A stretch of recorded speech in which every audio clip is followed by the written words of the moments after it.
I've made some gigantic mistakes when it comes down to building muscle, especially over the last couple of years. I lost some muscle mass.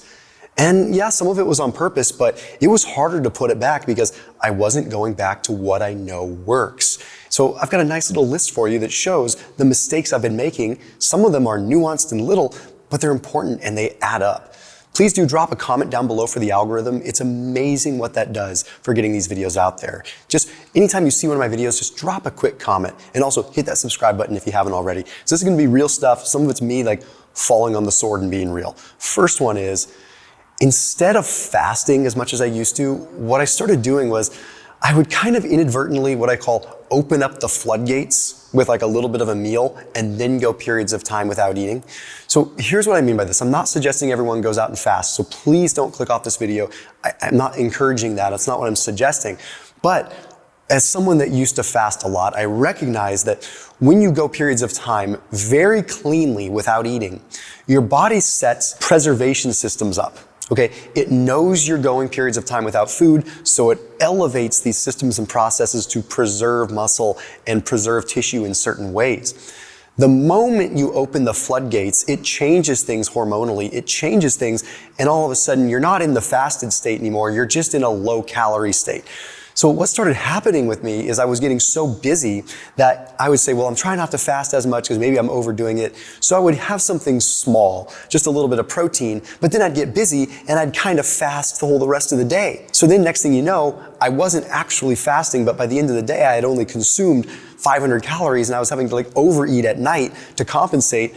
And that was just detrimental. It would have been much better off for me to just either not eat at all or commit to eating adequate amounts that day. Now, I don't have all the science to back this up, but those of you that fast, and you can comment down below, you know this is the case, right? It's different when you're clear-cut not eating.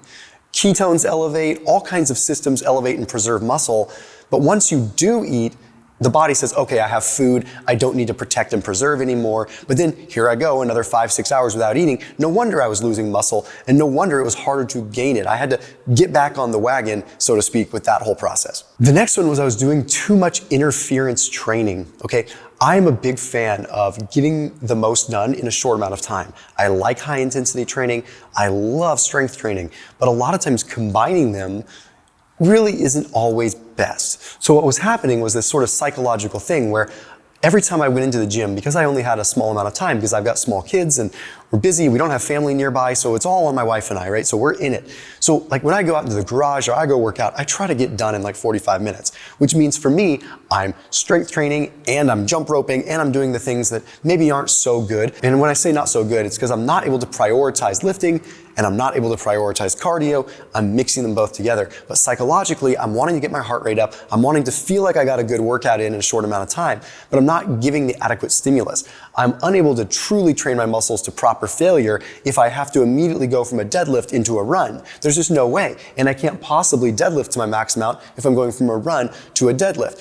Great for what's called work capacity. Great for building that for fitness. But if that becomes your workout every day, that is a problem. So I needed to reel that back and do 2 defined days a week where I train like that and have other days where I do straight resistance training and straight cardio. This one is gonna hit home for a lot of people. I love protein shakes. I love meat sticks. I eat those things like crazy. But when I started eating those too frequently, they were replacing calories from my meals and I was drastically under eating. I was prioritizing protein so much that I was missing calories. So I would get busy and I would just, well, let me at least get protein in, I'll have a shake. Okay, that's 150 calories. Or worse, I'll have a delicious meat stick, which I love, but like, it tricks me. And it tricks a lot of people. So I know this is like cheesy stuff, but come on, this is real. And I'm being real here, and it takes a lot to be truly vulnerable about this because this is legit. I would be like, I'm gonna have a protein or a meat stick. Okay, there's 11 grams of protein in that sucker. And I'd be like, I don't want to have 2 because that's 700 milligrams of sodium. And even if I did have 2, that'd only be 22 grams of protein at the most. So I would have a meat stick, feel like I got enough protein, and then not eat for another 3 or 4 hours. Think about it. I was severely under eating because of the psychological effect of having a meat stick or a protein shake. And this is nothing against those things. I love them. But when you start depending on them, this is a perfect example of the psychological dependence that happens. And it would allow me and give me a license and enabled me to be a little bit more lazy with my meal prep and what I would bring or what I would eat. So just exercise some caution there, because the moment that I said, wait, it's a clear, defined, and planned protein shake, unless I'm in a pinch and need a protein shake, then everything started to come back, the muscle came back, the strength came back. Now, for those of you that are north of 35 or 40, you're gonna get this one. So I have chronic back issues. I have 6 blown discs. I've got a pretty wrecked back. Okay, that comes from years of contact sports and years of all kinds of stuff and lifting the way that I lift. But it also comes with the occasional meloxicam, which is a non-steroidal anti-inflammatory, a non-selective COX inhibitor. Now, I would occasionally take what's called a Mobic or a meloxicam. Again, those of you that are over 35 or 40 or athletes know what that is. Occasionally, I would take it and it would help me. It would help me with my mobility so I could get through my workouts with less time to warm up, and it was just part of life. But the evidence is so strong on non-steroidal anti-inflammatories in terms of hypertrophy. I was noticing I was able to work out harder and lift a little more so have better range of motion and not have as much pain. But what would happen is I would sacrifice hypertrophy because you're blunting the inflammation at the wrong time.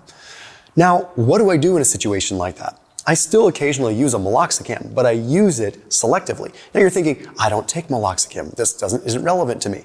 It is relevant to a lot of people. So even if it's not relevant for you, get on top of your inflammation in different ways. I started using more curcumin to manage my inflammation, and it works well. And it's frustrating that it doesn't get the attention it deserves, because it really does work as an anti-inflammatory. I also utilize red light. I utilize panels, I utilize all kinds of things, but specifically in the joints like my hips and my back that bother me, I use that Kineon Move Plus. And I've talked about it before, I linked out to it down below. It uses red light laser, so standard 660 nanometer wavelength red light, but concentrated into a laser. So it's actually penetrating deep into the joint. So I can wear it with the little back strap that it gives you and actually pinpoint laser into my back prior to a workout or just during recovery. And insane what it would do with my spinal flexion and extension. There is legit science behind red light therapy at this point. I'm not talking any fringe stuff. NFL teams use it, all kinds of different military special forces groups use it. Red light works, but this Kineon Move Plus is really cool. I popped the link down below. That's a 15% off discount link. Truly, if you're dealing with joint pain, if you're dealing with this kind of stuff, it is worth a shot. The thing is amazing. And it made it so maybe I'm not having to lean into those non-steroidal anti-inflammatories quite as much. So check out that link down below. Now, with omega-3s are huge for muscle protein synthesis. They're also good for quelling inflammation. Now, what happened is I used to consume like 6,000 to 10,000 milligrams. I used to have like a ton. I used to have usually at minimum 5 grams of fish oil a day. Now, I started bringing that back because I realized that's too much membrane fluidity. And I started adding in more C15, like fatty 15, to get more particular kinds of cell rigidity. So I drastically reduced my omega-3s, but then I noticed my inflammation crept back up. So now what I've done is I've met in the middle around 3 grams of fish oil a day, so that I'm still getting the anti-inflammatory and muscle protein synthesis effect, but not going too little and not going overboard. This is a big one for me. Dehydration. And this just comes flat out with being busy. I have a 7-year-old and a 5-year-old. Those of you that have kids definitely know this. I'm also working probably 60 to 70 hours a week, and I'm trying to manage all of this. Now, I'm not saying that to play victim and to get attention. I'm saying that because I relate in a lot of ways. We're busy. And what I would find is that I simply wouldn't drink water when I was busy. I would get hyper-focused on stuff, and that would decrease my intracellular muscle volume. My lifts were less. I have always been the guy that carries water with me. And there are so many things, being totally honest here, being real, microplastic scares, all this stuff. I'm just like, oh, I don't want to drink out of plastic, so I don't carry my jug anymore. I have to bring a glass jug. It's a perfect example of maybe I'll just have some of my microplastics if I'm actually hydrated, because what is the net positive or the net negative here? And I'm not saying enjoy a bunch of plastic. I'm saying don't let that deter you, because for me, I didn't want to drink out of water bottles, so then I wouldn't drink as much. Next thing I know, I'm chronically dehydrated, and people were seeing it in my eyes. They're like, Thomas, you look drawn out. I look better now, right? Because I actually hydrate. Now, another one that comes in with hydration was my inconsistent creatine dosing. So I would go high dose creatine, I would get amazing effects out of it, but then what would happen? I'd put on water weight, and my fragile psyche couldn't handle it. I've done a lot of work on my own ego with this stuff. I really have. Some of it has come through therapy. Some of it has literally had to come from like ketamine-assisted therapy in a professional setting. It's come from EMDR, dealing with my stuff, which I will tell every single, especially man that I can relate to. It goes for women too, especially men. Deal with your stuff. Deal with your stuff, because that was hindering me. And my point in saying this is that I would have creatine and then I'd retain water, so I'd freak out and I would take it down. Now I got over that and I had consistent dosing at 10 to 15 grams a day. And what do you know? The water retention chilled out. That's only temporary. And now I have the strength. So this inconsistent dosing was making it strong week, strong week, strong week. Or I'd put on water and then I'd start doing more cardio. Okay, you're getting a peek into the real life, the real brain here. Right? I'm not going to pull any strings and pull a fast one on you. I deal with the psychological issues of looking a certain way. Okay, it comes with the territory of what I do for a living.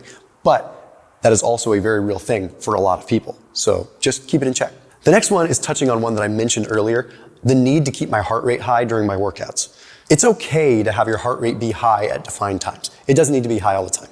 That'll take away from your lifts. That'll take away from the integrity and the quality of the movement. I'll leave it at that. Next is micronutrition. I can't find a lot of evidence to support micronutrition being important for muscle growth, but I will tell you that when I started using a multivitamin, things just clicked. I use a multivitamin on days I don't feel like I get adequate nutrition, and there's a lot of days like that because I'm a real human and I travel. So get a good quality multivitamin. If you want a list of ones that I recommend, I'll put it down below in the comment section, but I don't want this to come across contrived. I use one from Bowmar Nutrition that's good. I also use one from a company called Mitocore that's good, and I've used a few different ones. There's also different organ complexes I use to get multivitamins in. The next one is another psychological piece, but it was a carb phobia at night. I didn't want to have carbs at night because I didn't want to have the blood sugar spike. But the carbs at night were helping me sleep, so I started to add them in, and I started sleeping better, and I recovered better, and my muscle growth and my strength got better. So my carb phobia was hindering my muscle growth, not because carbs are required for muscle, but because I was afraid to have them, but it was what I needed to induce that serotonin response to where I could sleep better. So try having some carbs at night. And lastly, I was chronically low calorie.